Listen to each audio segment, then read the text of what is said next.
Hello, and welcome to the webinar, Chronic Insomnia in Older Adults, Epidemiology and Approaches to Assessment in the Primary Care Setting, co-developed by the Gerontological Advanced Practice Nurses Association, GAPNA, and the Gerontological Society of America, and supported by AZI Incorporated. The webinar is being recorded and will be posted on the GSA website. A notice to all attendees will be distributed once the recording is available. A question and answer session will immediately follow the live presentation. We will be accepting questions through the questions feature that is accessible on the right-hand side of your screen. My name is Dr. Elizabeth Gallick, and I'm one of the speakers for today's program, along with Dr. Adam Spira, Dr. Katie Stone, and Dr. Christopher Kaufman. I am a professor and chair of the Department of Organizational Systems and Adult Health at the University of Maryland School of Nursing and a past president of the Gerontological Advanced Practice Nurses Association. Dr. Spira is a professor and vice chair for research and faculty in the Department of Mental Health at Johns Hopkins Bloomberg School of Public Health. Dr. Stone is an adjunct professor in epidemiology and biostatistics at the University of California, San Francisco. She's also a senior scientist at California Pacific Medical Center Research Institute, also in San Francisco. And last but not least, Dr. Kaufman is an assistant professor at the Division of Epidemiology and Data Science in Gerontology in the Department of Aging and Geriatric Research at the University of Florida College of Medicine. We are all very pleased to be part of this very important program. As you can see on slide 3, we would like to disclose any funding received by this panel from industry over the past year. Our next slide shares with us the learning objectives for the presentation, and to save time so that we have plenty of time for your questions, we'll move to the webinar agenda. And it breaks things down really into 4 sections: how sleep changes with age, epidemiology and chronic insomnia in older adults, how to perform assessment in primary care related to insomnia, and trends in treatment of insomnia. Then we'll have time for a question and answer session. So without further ado, I'm going to hand the microphone over to Adam Spira. Go ahead, Dr. Spira, it's your turn. All right, thank you, Dr. Gallick. So let's talk first about how sleep changes with aging. And next slide, please. You'll see here that we're undergoing a tremendous demographic shift in the country, as you're all aware. The older segment of the population is growing at an unprecedented rate. On the left side of the screen, you can see in 2012, there were just over 40 million adults age 65 and older in the US. And if you look all the way on the right-hand side of that figure, when we look at 2050, we've got over 80 million adults age 65 and older in the country. And the figure on the right indicates the same sort of growth in the older segment of the population between 2010 in the clear bars and 2019 in the green bars. Next slide. So you might ask yourself, well, what does this have to do with sleep? Well, sleep disturbances are common in older people, and poor sleep is, as you'll hear later on, increasingly being linked to poor later life health outcomes. Late life sleep disturbance often is treatable, so people have wondered, is disturbed sleep a modifiable risk factor for a range of poor aging-related health outcomes? Next slide, please. So let's talk a bit about just how prevalent sleep disturbances are in older people. This is a study from 1995 that I often will show in a slide because I think it really drives home the point that sleep complaints are very common in older people. This was a study of over 9,000 community-dwelling older adults from 3 communities with a mean age of 74. And when they were asked about their sleep-related difficulties, more than 80% reported having a sleep-related complaint that bothered them sometimes or most of the time. And then the investigators looked at chronic complaints, which they defined as those that were endorsed as occurring most of the time. And you can see on the left side, almost 20% had trouble falling asleep most of the time, 30% trouble with waking up during the night most of the time, and that's been shown in many studies to be the most common sleep-related complaint in older people. About 20% waking up too early, a quarter being sufficiently sleepy that they need a nap during the day, 13% waking up but not feeling rested in the morning, and almost 60% having one of these or another chronic complaint. Next slide. So one of the reasons for why sleep complaints are so prevalent in older people, this is only one piece of the puzzle, and I'll talk more about other pieces in the next slide. But there are aging-related changes in sleep that occur even in healthy people as they get older. This figure is from a meta-analysis that's cited a lot because it provides us such interesting data on how sleep, if you look at cross-sectional studies, slices of data across time, and you compare the sleep in people of different age groups, how we see sleep, what sleep looks like at different points in the life course. It's not an analysis of change per se, because these people weren't followed over time. But what we see is that sleep, this goes from age 5 to all the way up, the right side is cut off, unfortunately, but it goes all the way to 85, I believe. But what we see is that sleep gets shorter, wakefulness after sleep onset increases, so that's more sleep fragmentation typically. REM sleep decreases, slow wave sleep really decreases, and older adults spend more time in the lighter stages of sleep, that is stages 1 and 2 compared to slow wave sleep. And something that's been shown that most of these changes occur by age 60. If you look in healthy people, there's not much change in sleep parameters after age 60, it turns out, statistically speaking, except for sleep efficiency, which really continues to decline. That's the proportion of time in bed spent asleep after age 60. So if there's not much change in healthy people, then that gives you a clue as to why we might see more of the other sleep-related changes. Next slide, please. So in addition to normal age-related changes in sleep, medical and psychiatric disorders and the medications taken for those disorders are believed to account for a lot of the sleep-related complaints that we hear about from older adults. Other factors include decreased physical function that can affect one's ability to get up and out and about, and that can provide more opportunities for napping while staying home, which isn't good for nighttime sleep. It can also prevent exercise, which we know can benefit sleep. There are also psychosocial changes, including bereavement, retirement, and taking on caregiving responsibilities that can affect sleep in older people. And changes in circadian rhythms occur. Circadian rhythms are these roughly 24-hour patterns of behavior or physiological activity that cycle roughly 24 hours under the control of the suprachiasmatic nucleus, the clock in the interior hypothalamus of the brain. And as people get older, we note that they tend to show a phase advance, such that many of these patterns of behavior or physiological activity, such as hormone release or melatonin onset or core body temperature, and most notably the sleep-wake cycle, shift earlier in the day. So they tend to wake up earlier and go to bed earlier.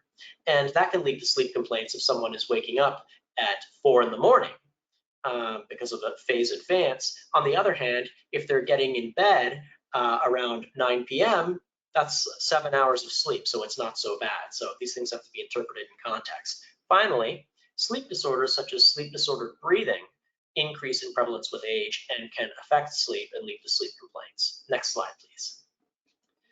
So what is insomnia? And by insomnia, in this case, I'm talking about a clinical level of an insomnia complaint. So various criteria and definitions exist, and the prevalence will differ based on which criteria you look at. But Insomnia as a disorder is characterized by a complaint of typically difficulty falling or staying asleep, early morning waking, or poor sleep quality. Next slide, please. And depending on how you define insomnia, you see a very different pattern of prevalence. So if you just look at symptoms, whether if they're present or not, looking across the population, you'll see anywhere from 30 to 48%. This is across age groups. If you then require that the insomnia complaints, difficulty falling asleep, etc., are present for at least 3 nights per week, then the prevalence goes down to 16 to 21%. If you require insomnia symptoms plus daytime consequences, goes down further, etc., until you get to 6% of the population having an insomnia diagnosis. Next slide, please. So what is chronic insomnia? Well, we're going to look at one definition of a chronic insomnia phenotype that has been put forth by the American Psychiatric Association in the Diagnostic and Statistical Manual of Mental Disorder, 5th edition. And insomnia disorder, per DSM-5, refers to dissatisfaction with sleep quantity or quality associated with one or more of the following: problems falling asleep, problems staying asleep, or difficulty with awakening too early in the morning and then not being able to fall back asleep. This has to cause substantial distress or functional impairment and must occur for 3 or more nights per week for 3 or more months in order to qualify as chronic insomnia. It has to also, to qualify for this diagnosis, the complaints have to occur even if the individual has adequate sleep opportunity. And it cannot be due to another sleep-wake disorder or substance use, and cannot be sufficiently accounted for by another mental disorder or medical condition. And now I am going to turn the microphone over to Dr. Katie Stone. Katie? Thanks very much, Adam, and happy Friday to everyone. Thanks for joining us. So I'm going to be discussing the epidemiology of insomnia in older adults, and particularly with an emphasis on some of the associated health problems that we see in this population. Next slide. So first, I'll just review some of the general prevalence of insomnia in the older population and some of the common correlates. And Adam, Dr. Spira covered some of this. So our numbers may vary a little bit just because we use different sources of data, but they're similar and the overall message is the same.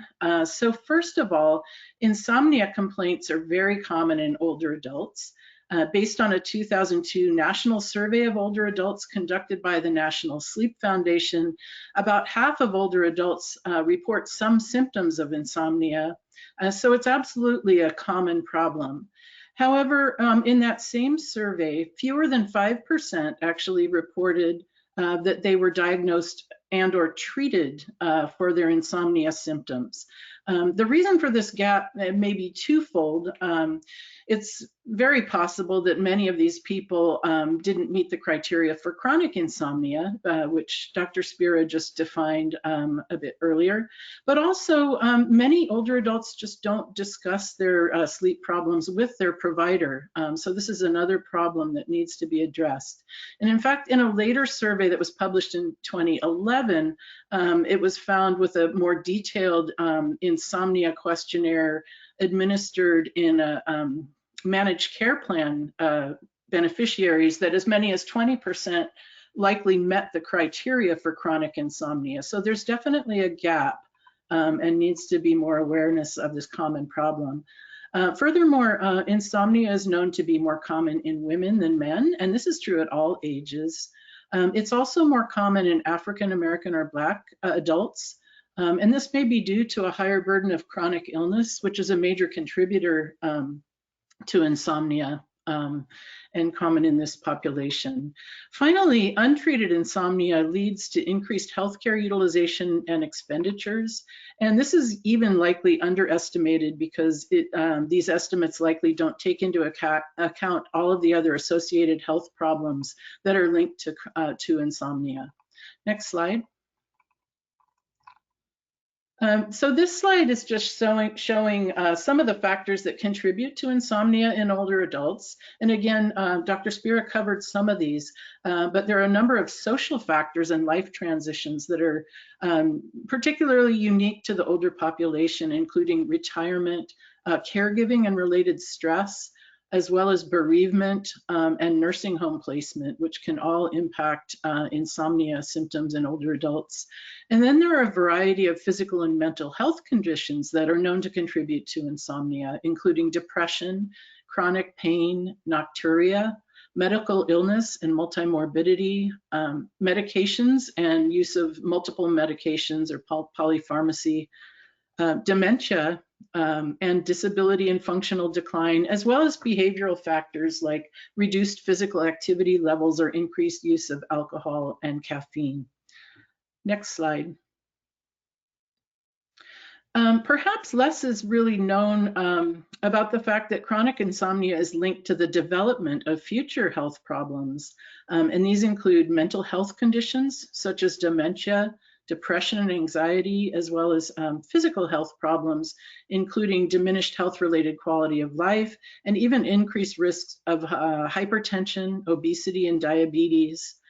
There are also safety concerns in older adults with insomnia, such as increased risk of falls and other accidents. And as mentioned previously in my earlier slide, an increased economic burden due to increased healthcare utilization in those with insomnia. Next slide. So I wanted to spend a little bit of time on the relationship of insomnia and poor sleep quality with the increased risk of falls in older adults, because I really believe this topic doesn't receive enough attention. So falls are a major problem in older adults, occurring in more than 30% of community dwelling older adults every year, and in more than 50% of institutionalized elders. And falls also contribute to an increased risk of both fractures and functional impairment that result from those injuries, but also increased risk of mortality. In the figures shown on the right, the CDC estimated that by the year 2030, there will be 7 fall-related deaths per hour in the US, and rates have increased substantially since 2016. They've increased by 30%, it's estimated. So it's also the case that both insomnia and certain pharmacological treatments for insomnia are associated with increased fall risk. And so it's really unclear whether treating sleep will reduce risk of falls and which treatments should be prioritized for optimal treatment of insomnia in older adults who are at increased risk of falls. Really today we don't have sufficient evidence, but this is a work in progress and something that I'm actively involved in, actually. So next slide, I'm just going to show some data from one of the projects that I'm involved in, the study of osteoporotic fractures, where we looked at objectively measured sleep using wrist-worn devices called Actigraphs. It's really sort of a research-grade Fitbit. And this was done in about 3,000 older women who are a mean age of about 83 years. And we used the sleep-wake patterns over multiple days to estimate sleep duration in this case. And as shown in this slide, we see categories of nighttime sleep duration along the bottom, the x-axis, and then the odds ratio for risk of experiencing 2 or more falls during the year subsequent to the sleep measurements. So here we're comparing, those in each category to the typical or the normal, what we consider the normal sleep group of 7 to 8 hours, or I should say the healthy sleep group. And compared to that group, those who experience or slept 5 or fewer hours per night experienced more than a 50% increase in risk of falls over that 1-year period. And even those in the 5 to 7 hours per night category had a significant 40% increase in risk of falls compared to sort of a more normal 7 to 8 hours. Next slide. So another really important topic in older adults that relates to sleep is nocturia, which is defined as frequent awakening during the night to void. It's somewhat more common in men than in women. And it's increasingly common with age, impacting about 60% of 50 to 59-year-olds and more than 70% of persons over the age of 80. We know that nocturia contributes to nighttime sleep disruption and symptoms of insomnia, and it also increases the risk of falls in older adults. So this, the sleep, the nocturia, and the falls are sort of this trifecta affecting older people that needs to really be sort of taken into account a bit more. So next slide. Here are again some data from the study of osteoporotic fractures in which older women were asked about the frequency of nighttime voiding, as well as their sleep quality. And sleep was also, again, measured objectively using the wrist-worn devices. So the figure on the left shows that increased frequency of voiding is associated with greater likelihood of endorsing poor sleep quality based on self-report. And also in the figure on the right, you see that increased frequency of nighttime voiding is related to actual increase in the time awake after initial sleep onset. And this was measured with our wrist-worn devices. There are other published data, as I mentioned, linking both nocturia and sleep problems to increased risk of falls. So I really wanted to highlight these conditions as important considerations to the health and safety of older adults, as well as to further highlight the importance of diagnosing and treating insomnia. Next slide. So over the past decade, there's been a tremendous interest in the relationship between sleep deprivation, including insomnia, and the risk of dementia and Alzheimer's disease. It's long been known that sleep problems are commonly reported in older adults with dementia, but emerging evidence has really supported a bidirectional association between sleep and dementia, and in particular, in cognitively normal older adults, poor sleep actually predicts the risk of developing dementia and Alzheimer's disease. Some of the epidemiological findings are also supported by experimental data. For example, the article that I've referenced on this slide demonstrated accumulation of Alzheimer-linked proteins called beta amyloids in certain brain regions following a night of sleep deprivation. So taken together, this evidence really suggests that sleep disruption may be either an early biomarker or perhaps even a contributor to the development of dementia and Alzheimer's disease in older adults. Next slide. Here again, we see some data from the study of osteoporotic fractures, which again is based in older women. And we have similar findings that were reported in a cohort of older men. What we see here is a variety of objective sleep characteristics estimated using our wrist-worn devices, and these characteristics are linked to insomnia. And we related these cross-sectionally to the risk of two cognitive function outcomes. The TRAILS B results shown on the left. This is a test, time test of executive function, pencil and paper task, and then the MMSEs, the mini mental state exam on the right, is a test of global cognition. And in both cases, the outcome is the risk of what we consider to be clinically significant cognitive impairment, and values above 1 indicate increased risk. So the most striking findings here are really that poor sleep efficiency, or the percent of time in bed which is spent sleeping, as well as increased minutes of wake after sleep onset, are associated with greater risk of clinically significant cognitive impairment. Longer daytime naps are also associated with higher risk of impaired cognition. And this is naps for 2 hours or longer per day. We've also demonstrated similar relationships between sleep disruption and decline in cognitive function over time. Another point I wanted to make is that we consistently seem to show that the amount of sleep seems to be less important than the degree of sleep fragmentation and nighttime awakenings, at least for this outcome of cognitive impairment. And again, while these are not women with or without diagnosis of insomnia, the results suggest that treating insomnia and other sleep problems in older adults may slow the age-related decline in cognitive function. Next slide. So the final couple of topics that I wanted to highlight are depression and chronic pain, which are both known to contribute to the increased risk of insomnia. But again, these relationships are likely bidirectional, and insomnia also likely contributes to worsening symptoms of both depression and pain. We know from epidemiologic research that nighttime sleep disruption in non-depressed older adults is linked to the development of depressive symptoms over a 5 to 7 year period. And similarly, there was a study of Medicare beneficiaries in which it was shown that diagnosis of insomnia was linked to a 25% increase in developing pain symptoms over 2 years of follow-up subsequent to the diagnosis. And there's some evidence that treating sleep in older adults with depression and chronic pain may actually help reduce the symptoms of depression and pain in addition to insomnia symptoms. And I think my colleague, Dr. Kaufman, might talk a little bit about this.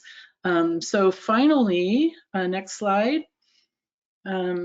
I just wanted to further illustrate a potential link between a bad night's sleep and next day pain symptoms. These are data from the Netherlands Pain Registry. So as shown in the figure here, pain worsens compared to typical pain level after a night of poor sleep, shown in the red bars, and actually is improved after a good night of sleep, shown in the blue bars. So this is just to kind of highlight that the effects of sleep on pain and insomnia on pain may be both acute as well as chronic and increase pain over a longer period of time. And that is it for me. So we can go to the next slide, I guess, and I'll hand the mic to my colleague, Dr. Elizabeth Galick, who will discuss assessment of insomnia in primary care. Thanks so much, Katie, and thrilled to be with everyone today. So we're going to talk about assessment of insomnia and start out with a case study. So Mr. Knapp is a 79-year-old retired widowed man who comes to see his primary care provider for a 6-month follow-up due to his multiple chronic medical conditions, which include hypertension, coronary artery disease, stage 3 chronic kidney disease, and benign prostatic hypertrophy. His wife died following a stroke 2 years ago, and he lives alone in his home. He has one daughter who lives about 30 minutes away, and she visits him weekly. And even though he's there for a follow-up for his chronic medical conditions, he shares with the medical assistant that he's been having difficulty falling asleep at night over the past 6 months. Next slide, please. After reviewing the medical assistant's notes, the primary care provider asked Mr. Knapp what time he goes to bed and then further assesses about some of his sleep hygiene habits. So he typically goes to bed around 10, but he often can't fall asleep until 12:30 a.m. He watches television in his bedroom when he can't fall asleep and says that he does feel tired during the day and recently has started taking 1-hour naps in the afternoon. And occasionally he will drink a glass of bourbon before bed to help relax himself. Next slide.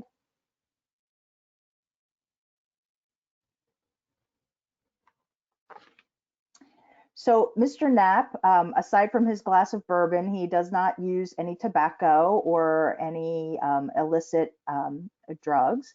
He has 1 cup of coffee every morning. And we talked about his medical history previously, and the medications he's taking are atorvastatin, because he also has hypercholesterolemia, an enteric-coated aspirin, lisinopril, atenolol, furosemide, tamsulosin, and a multivitamin, and he has no known drug allergies. Mr. Knapp denies falls, but says that sometimes he does feel a little unsteady when he gets up at night to void. And after returning to bed, he does easily fall back to sleep. Next slide, please. So when assessing someone with complaints of insomnia or sleep disruption, it's important to consider the environmental factors that affect sleep. So you want to think about nighttime noise. In Mr. Knapp's case, it sounds like the noise may be related to his television if he's falling asleep with it on at night. Light, Particularly people now take their tablets and phones with them into the bedroom, and we know exposure to blue lights from television screens and from other screens can interfere with sleep. The temperature of the room, the ideal temperature for sleep is somewhere between 60 and 68 degrees. So you want to try to assess for that. Thinking about the comfort of where the person's sleeping and realizing that some older adults may not be sleeping in a bedroom, but instead may be sleeping in a reclining chair. So it's important to ask about that. If there's a bed partner, it's helpful to get information from that individual about whether or not there's any snoring or perhaps symptoms of restless leg. And then the last factor to consider is exposure to bright light during the day. Next slide. We also want to consider the comorbidities associated with sleep disturbance. So medical issues that are commonly associated with insomnia include heart disease, arthritis, or other pain conditions. And we heard Dr. Stone speak about how improving treatment of insomnia may also help with pain and vice versa. Obesity, Parkinson's disease, respiratory conditions such as COPD, GERD can interfere with sleep, as well as delirium. And then there are a host of psychiatric disorders, with depression being the most common that are associated with sleep disturbance. Next slide, please. So now we're going to discuss the subjective as well as the objective assessment of sleep in primary care. Next slide. Sleep diaries are a subjective measure that can be used. It's helpful to have patients, if they have cognitive capacity, to be able to collect information about their sleep for a period of about 1 to 2 weeks. There are several sleep diaries that can be downloaded off the internet. The Sleep Foundation, National Sleep Foundation, does provide an example, but it should include some basic information, including the time that the patient went to bed and the estimated time of when that person fell asleep. The estimated total amount of sleep, time of rising, as well as the number of awakenings. Next slide, please. Another subjective measure but it's brief and can easily be done in primary care, is the Insomnia Severity Index. And it measures the nature, severity, and impact of insomnia. It's a self-report measure, includes 7 items, and each item has a 5-point Likert scale. And the Insomnia Severity Index assesses difficulty falling asleep, staying asleep, early awakening, sleep satisfaction, noticeability of sleep problems by others, worry and distress about sleep, as well as insomnia's interference with someone's daily function. And scores range from 0 to 28. This Insomnia Severity Index has been used with younger adults and older adults. It does have good psychometric properties for those who are cognitively intact. And a cutoff score of 10 has an 86% sensitivity as well as an 88% specificity for detecting insomnia. Next slide, please. And we heard Dr. Stone discuss the use of actigraphy in terms of assessing sleep. This is an objective measure, and it is supported by the American Academy of Sleep Medicine, and it's able to provide an objective assessment of chronic insomnia, as well as circadian rhythm sleep-wake disorders. Next slide, please. We also want to consider the medications that the patient has already taken, and as well as history of substance use. So you want to review all medications, asking about over-the-counter herbals, supplements. Some older adults may be taking sleep aids that have diphenhydramine in them, so you would want to assess for that. You want to note the timing of medications. And medication-induced sleep-wake problems are the most prevalent reversible factor in sleep disturbance. And so things like making sure, even if the patient needs to take diuretics, in this case, Mr. Knapp does take some furosemide, and he needs it, but perhaps making sure that he's taking it earlier in the day. Bronchodilators can also interfere with sleep, as well as some of the more activating psychiatric medications. Steroids, and then we would want to assess if the patient has a history of chronic sedative or hypnotic use. We also need to realize that there are some antidepressants, particularly the SSRI class and the SNRIs, that are associated with nightmares. The cholinesterase inhibitors also, again, associated with nightmares. And then you want to do an adequate assessment of fluid intake, alcohol, tobacco use, as well as caffeine. Next slide, please. So back to Mr. Knapp, we do a review of systems, and it's positive for a weight loss of 7 pounds over the past 6 months.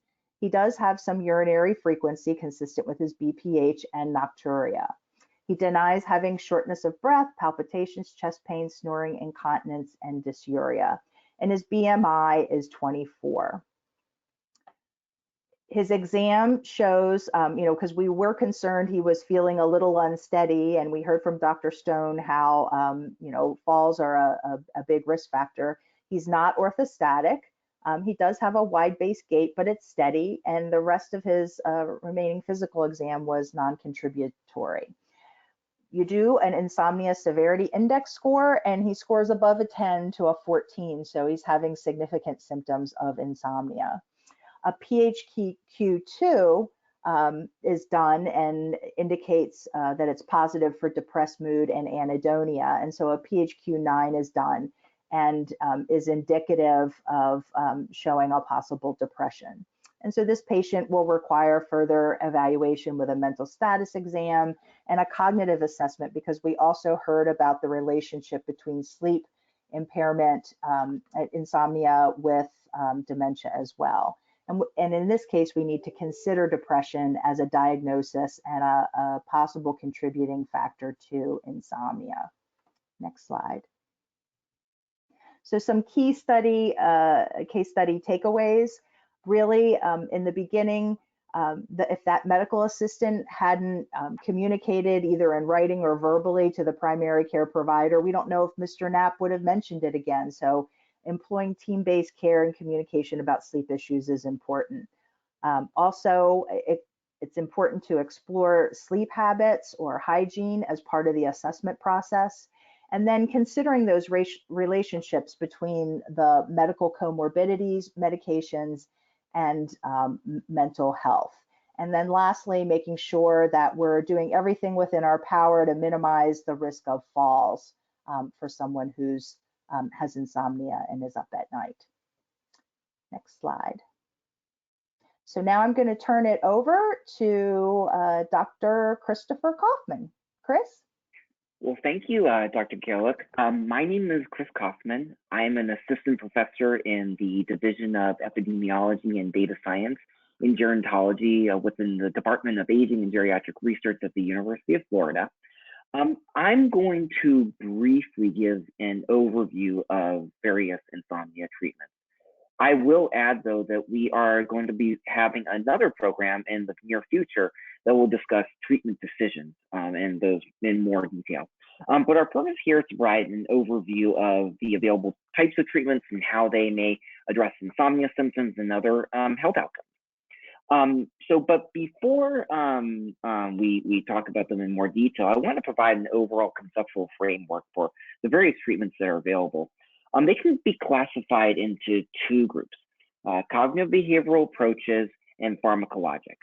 So cognitive behavioral approaches have been shown in clinical trials to be efficacious with benefits lasting long after treatment is commenced.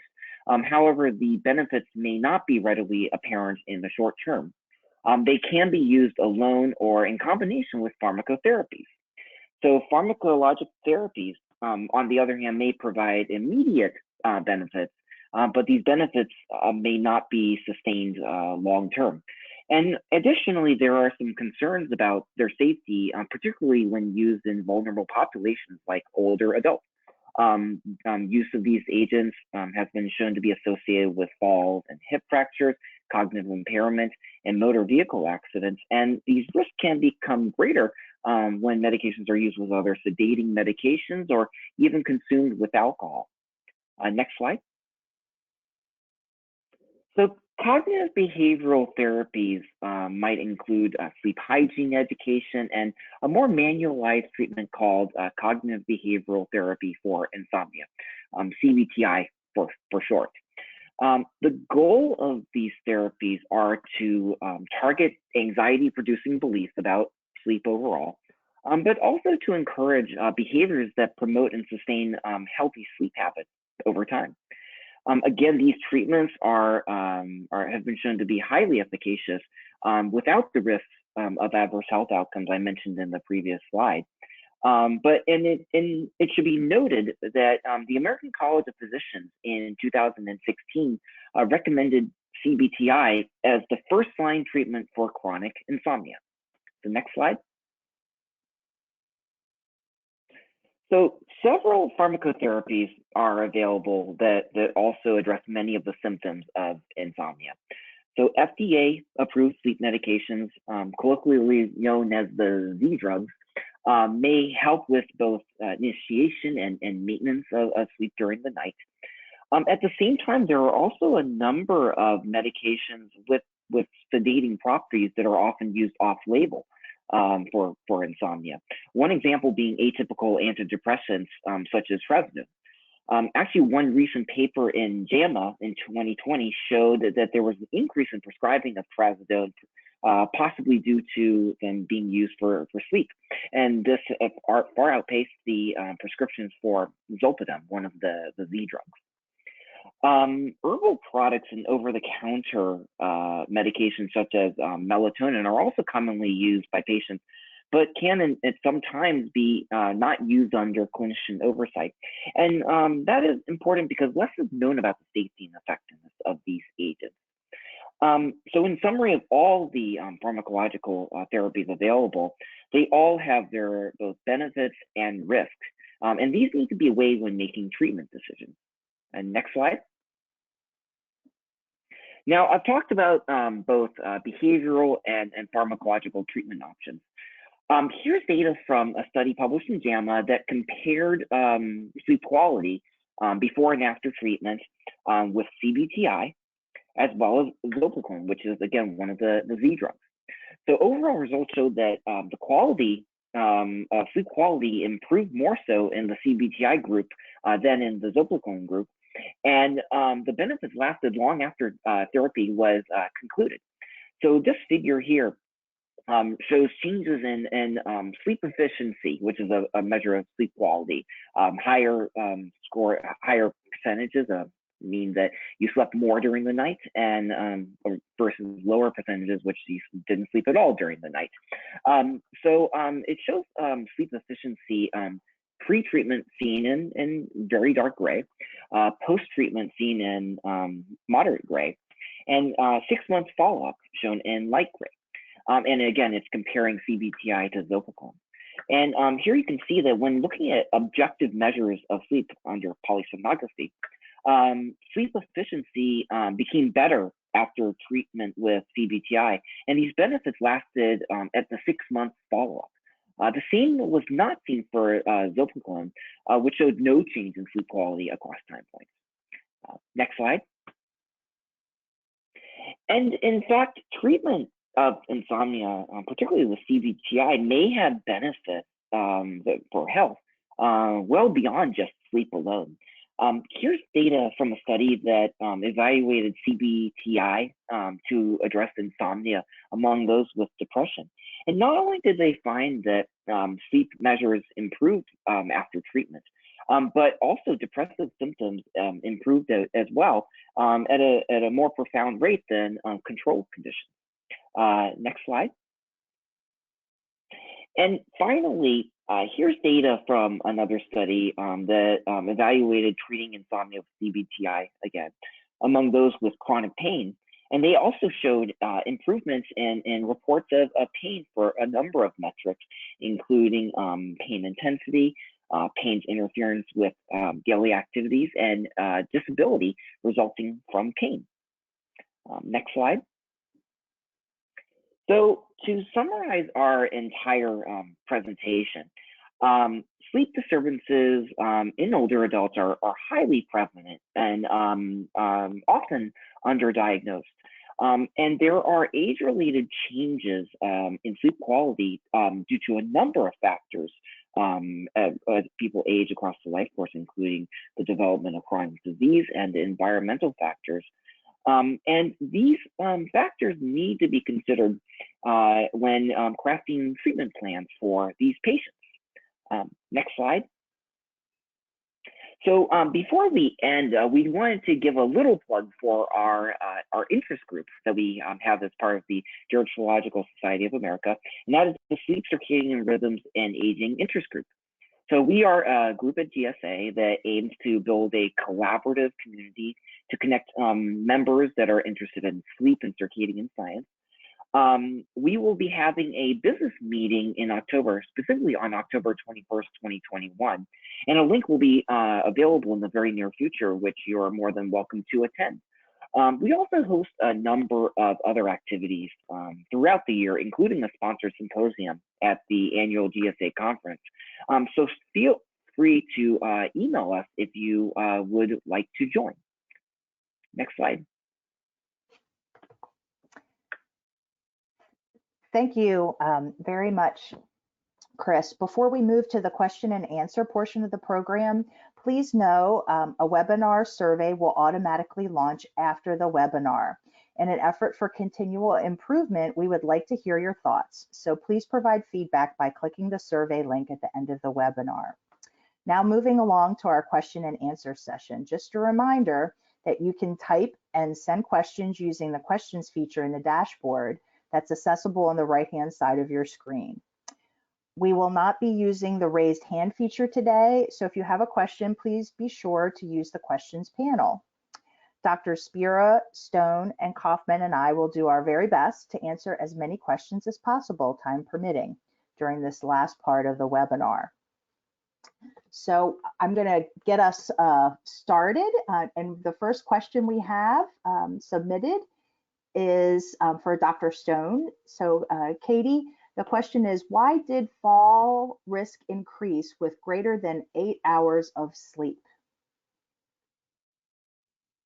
And I think you're on mute. Sorry, can you hear me now? Yes. Sorry about that. Yes, so thank you for noticing that. Actually, when we look at sleep duration in particular, in many cases, there's an association with both shorter sleep duration, but as well as longer sleep duration. So longer compared to what we would consider normal. And this may be due, in the case of long sleep duration, it may be because those who sleep longer are more likely to have depression and other health conditions where they're just excessively tired as a result of that illness. But I guess the other thing I would mention is that increase in risk of falls was actually not statistically significant, although it was elevated, but it was really only the two categories of short sleep duration that were significantly associated with increased risk of falls. But if we had an even larger study, we may find that those with long sleep duration, it's possible they may have a slight increase in risk as well. Thanks, Katie. We have one more question related to your presentation. Is the relation between sleep hours and falls causal or just an association?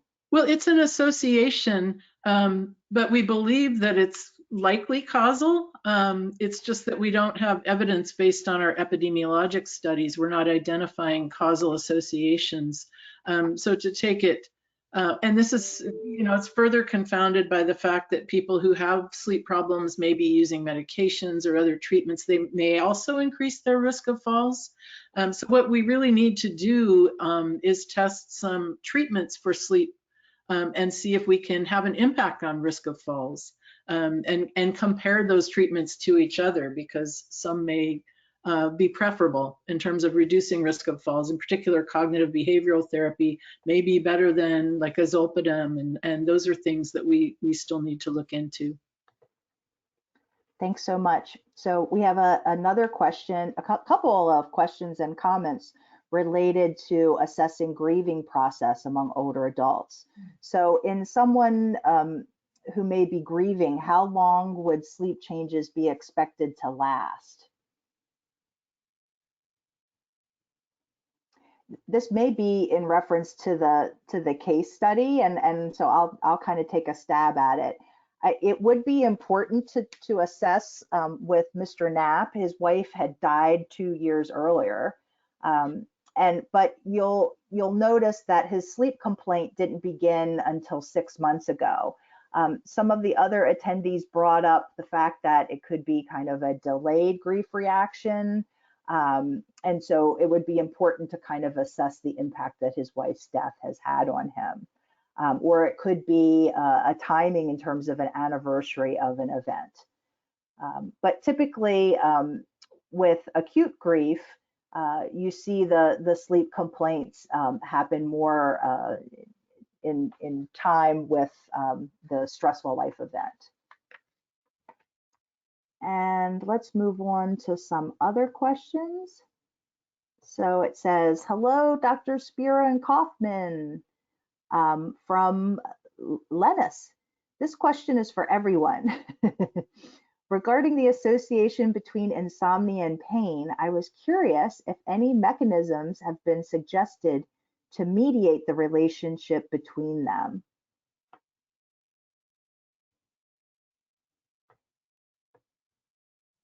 Anybody want to take a stab at that?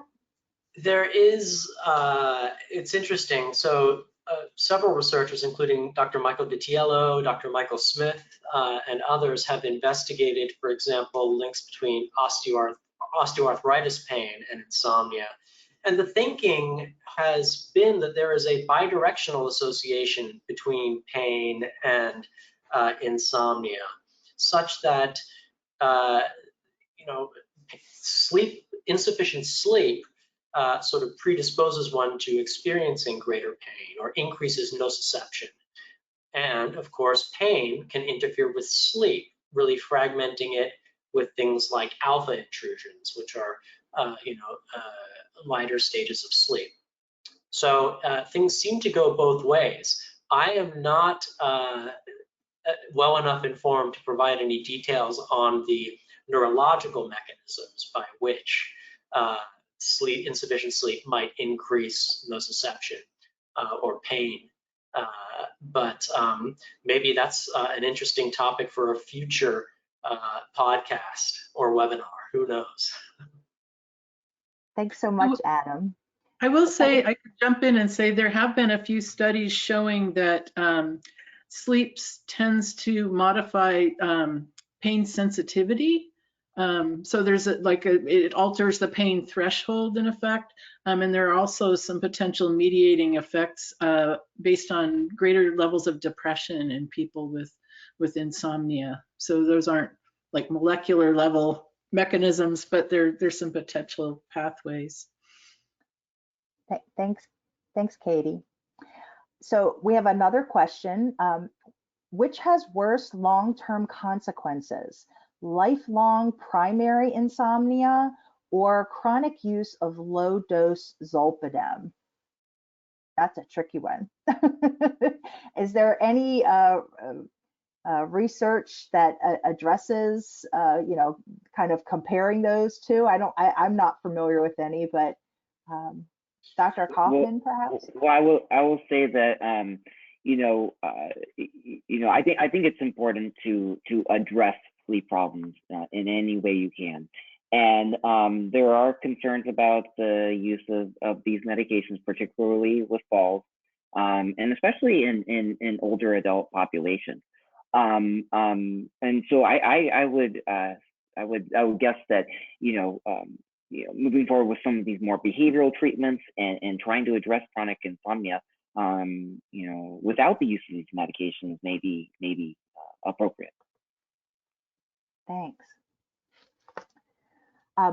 Here's another question. Is there any meaningful research around the use of cannabis to treat insomnia? Chris might be able to speak to that. He's been doing some work in that area.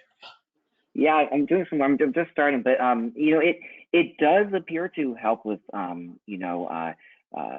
sleep onset and various other measures of sleep. But you know, one of the things is we don't quite know too much about some of the side effects of the use of cannabis for insomnia, and more research you know is needed along with the medical use of cannabis to determine if it is effective and safe. Okay, great, thank you. And we have another question here. Does insomnia affect functional disability among older adults?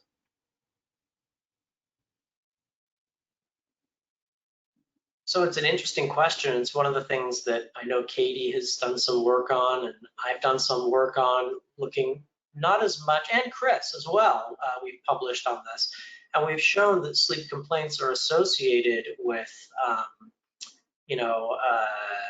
a range of functional measures. Some studies have looked at grip strength and gait speed and things like that, and then others have looked at IADLs and mobility. And some of the studies have looked at sleep complaints, and some of the studies have looked at actigraphic sleep. And it's a bit of a mixed bag, but I would say in general, we're seeing associations, yes, between sleep and functional disability, whether it's, IADLs or in other cases, measures of physical performance. I don't know if others have something to add about that. Yeah, so these are epidemiologic associations again. We see them both cross-sectionally when we assess everything at the same time and prospectively, so people with sleep problems are more likely to develop disability over time. But again, these are, we can't gather from these results that this is a causal association, and we're not entirely clear of all the mechanisms. So, but it's an interesting finding that warrants further study. And I think we have time for one more question. So if a provider wanted to refer a patient for CBTI, how would they go about doing that? Well, I think one of the points to make is that cognitive behavioral therapy for insomnia, there's issues with access, making it available for patients. I think it would be important to recommend them to refer them to a sleep specialist, for example. But there are a number of other innovative ways that they're becoming more available, notably through the internet. There's various programs out there for delivering CBTI on a tablet or on a phone, and there's also other approaches in the community that people are taking. So that's, I think, one of the things that need to be considered when referring for CBTI. And if I could just say one thing, there is the Society of Behavioral Sleep Medicine has a website, and I believe that we have the link somewhere that we could provide, that has a listing state by state of all of the CBTI providers, people who do behavioral sleep medicine. So either behavior therapy for insomnia or CBTI, which is cognitive behavioral therapy for insomnia. So those, there are references there. If you go to behavioralsleep.org and then you click on where providers, there's a providers link. So it's behavioralsleep.org. You can get a listing of folks. Thanks very much for that valuable resource, Adam, and thank you, Chris, as well, and Katie. So on behalf of the Gerontological Society of America and the Gerontologic Advanced Practice Nurses Association, we thank all of our attendees as well as our presenters very much for your participation today. Thank you also to AZI Incorporated for providing the support for this program. Just a reminder that we're recording this session and we will send you an access link by email once the recording is available. You will be able to download a copy of today's presentation slides and recommendation report from the website listed at the bottom of the screen. Thank you again for participating, and this is the end of the program. Thank you.